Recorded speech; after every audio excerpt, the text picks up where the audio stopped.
be honest, the last few days, I was really like blank. I'm like, I don't know what wants to be shared on Sunday. And usually there's something percolating pretty early on, even though there's like elevate and there's celebrate.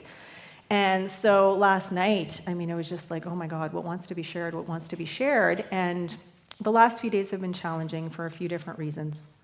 And so I knew that I was feeling blocked, and there were things that were probably whirling and swirling around that I wasn't aware of because I was just in this sort of, headspace and this heart space. And so Glenn and I did some talking, and he did some suggesting.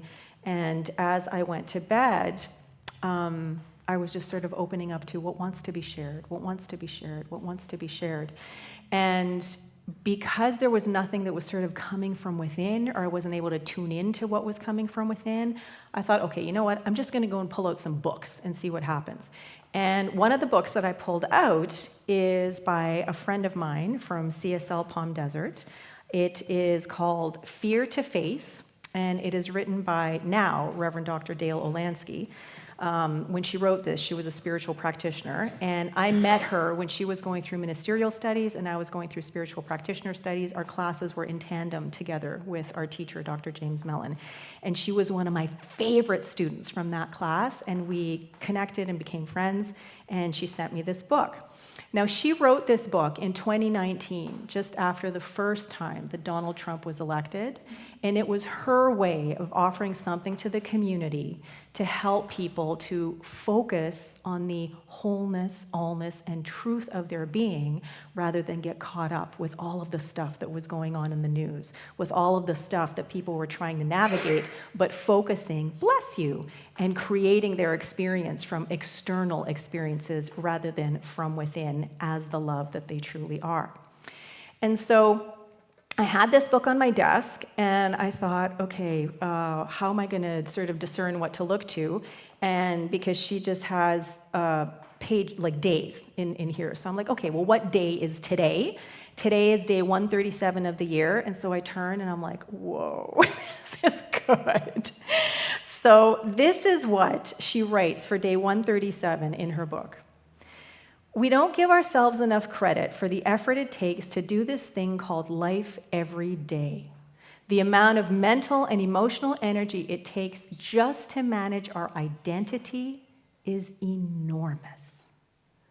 Okay? And so when things are going well, maybe this isn't as, important, but when things aren't, this is a reminder that, you know what? It's not always easy. Life isn't always sunshine and rainbows, and even when we are immersed in things like new thought, even when we know who we are, even when we have spiritual practices, even when we have community, even when we know that whatever it is that is going on, that there is something in us that is greater and more powerful and resilient, it can still feel hard. It can still feel so incredibly mind-boggling hard, and it can feel like our hearts are being squashed and wrung out, and the tears just won't stop coming, and oh my God, when will this end? Okay? And the truth of the matter is, because there's an ongoing tug of war all the time. All the time, are we focusing and showing up as who and what we truly are, or are we focusing and getting caught up on what is going on around us? How are we creating our life experience? What are we choosing to focus on? And when a lot of the times we're focusing on and getting caught up in the external, it's because we're not paying attention. And when we're not paying attention, it's easy to get sucked into the rabbit hole. It's easy to get sucked into collective consciousness. It's easy to just get sucked out of paying attention to, no matter what is going on out here, there is that in me that can navigate this. But it's a choice, and a lot of times it needs to be a conscious choice. And so when she says that it takes a lot of energy, it's not just this ongoing sort of tug of war. It actually takes a lot of calories, like actual physical energy in our bodies. It takes a lot of calories to think. It takes a lot of calories to work. It takes a lot of mental energy to move through whatever it is we're moving through. And if we're struggling, if we are feeling challenged, it takes that much more energy. If we are learning something new and being stretched beyond what it is that we know, the familiar, if our comfort zone is being challenged, it takes a lot of energy. And so from a very practical point of view, we actually need to hydrate, we need to eat, and we need to nourish ourselves. Because if we just feed ourselves with food or things that aren't actually nourishing, then we're not going to have the strength and we're not going to be able to foster the resilience that already lives inside of us to show up as the love we are in spite of what is going on so that we can handle what is going on. Are you following me? Okay, heads are nodding. All right, so for those of you who don't know, I also sit on the board of the Victoria Multi-Faith Society. And next week, there is an event that is being co-hosted by the Victoria Multi-Faith Society. And I actually put a poster on the board out in the foyer today, and I'll talk about it later. And it is a film called Who Do You Think You Are? Now, that title is kind of near and dear to my heart because Glenn and I used to have a podcast called Who Do You Think You Are? And in that podcast, that was the very first question that we would ask our guest. And most of the guests were ministers or practitioners or coaches or some people who were immersed in the world of self-help or personal transformation, growth, that kind of stuff. And so it was really neat to hear what everybody had to say because there was sort of this two-part answer. You know, I'm a mom, I'm a husband, I'm a wife, I'm a daughter, I'm a friend, I'm a teacher, I'm a this, I'm a that. But then it would come to, but when you strip away all of that, who I really am at my core, and then all of these other words would come out, you know, spirit, God, source, creativity, love, energy, the quantum field, you know, whatever.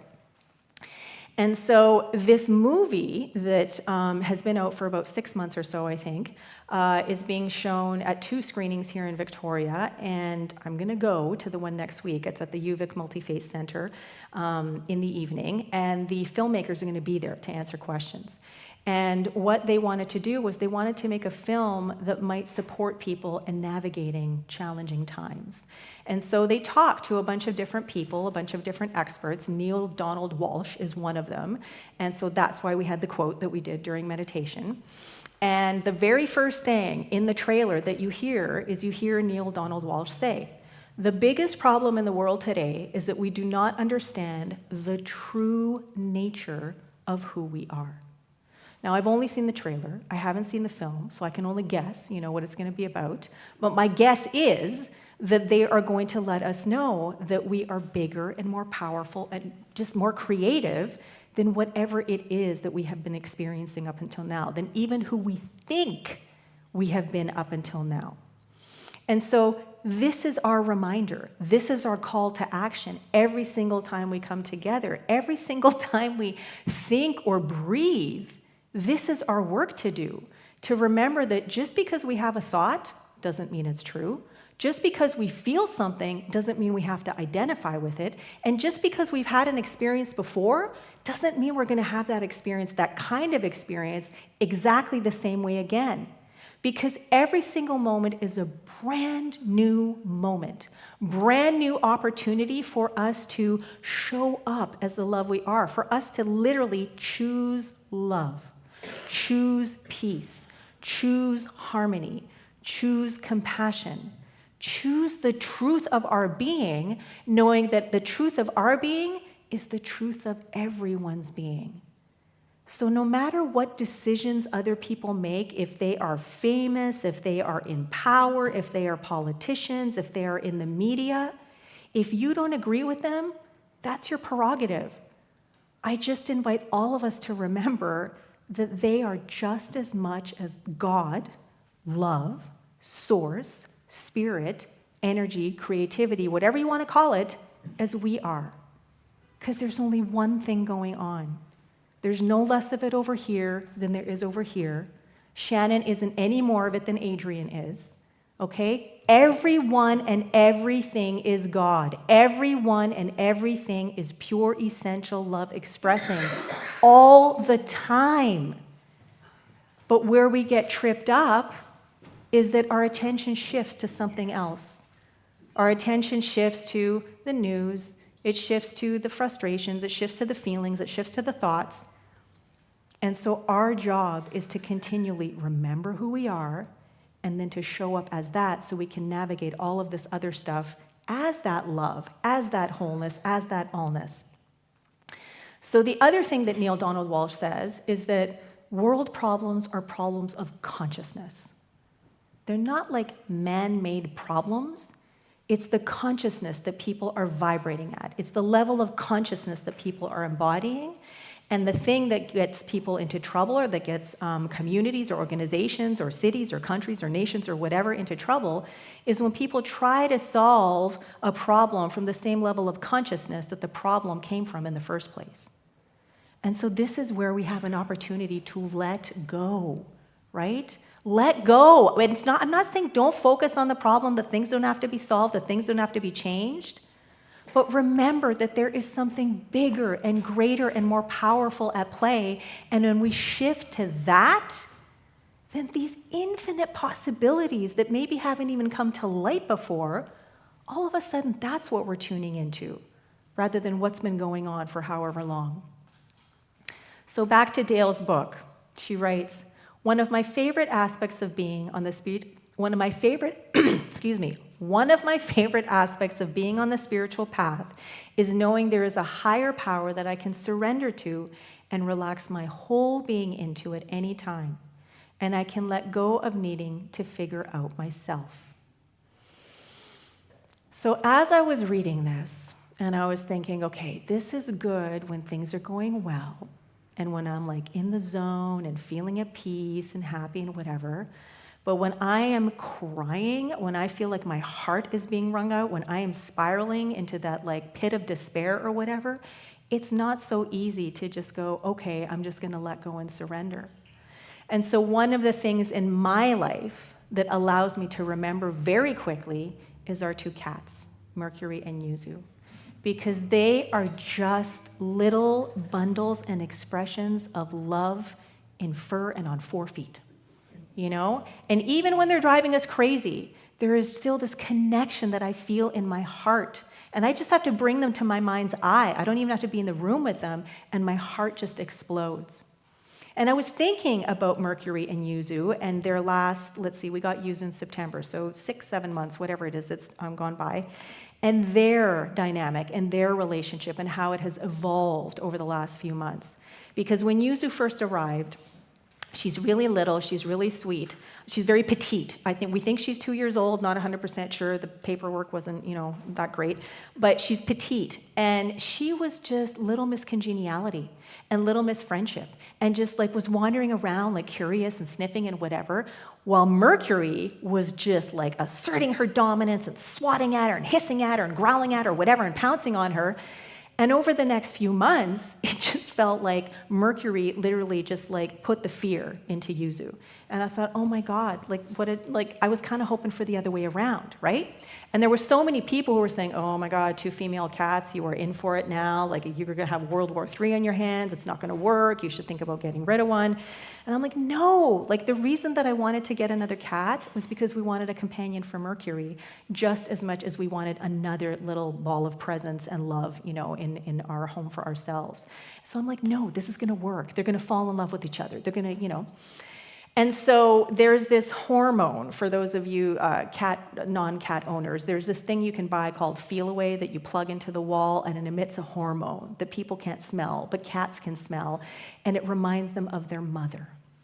And so as I was looking at this thing today, I was thinking, that's kind of an analogy or a metaphor, whatever the proper word is, being reminded of who and what they are all the time, right? That at their core, there is just this love, this peace, this connectivity, this calm. And the more they smell, all they have to do is walk by it, right? And it's just like in the air all the time. And I thought, it's the same for us, right?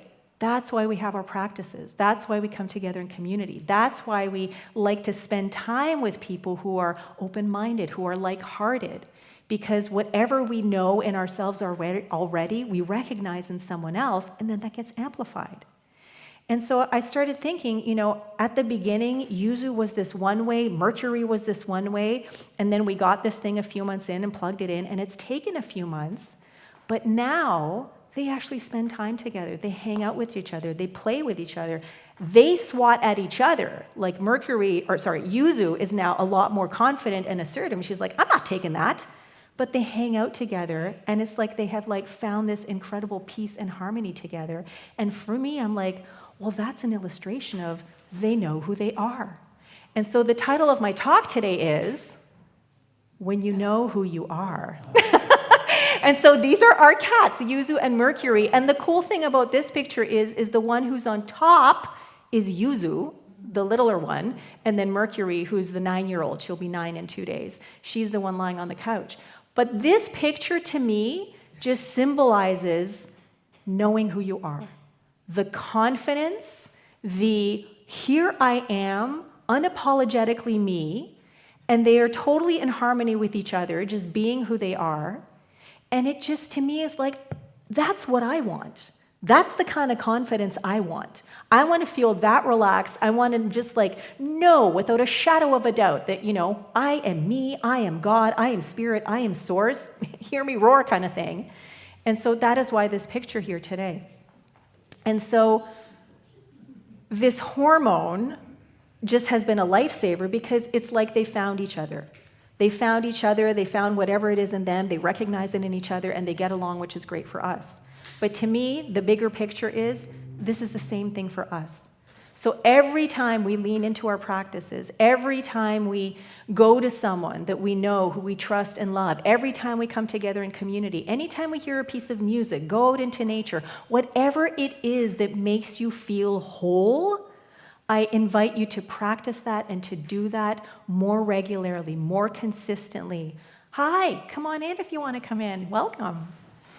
Because this is like a practice muscle, and this is what is going to support you in being able to navigate those more challenging times when you don't feel like it, when maybe it just like, I know that this is true, but I'm not feeling it in my bones right now.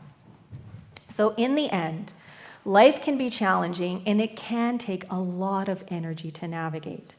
And so it is so essential to surround ourselves with reminders, with practices, with people, with experiences of our inherent nature, because that helps us to remember who we are.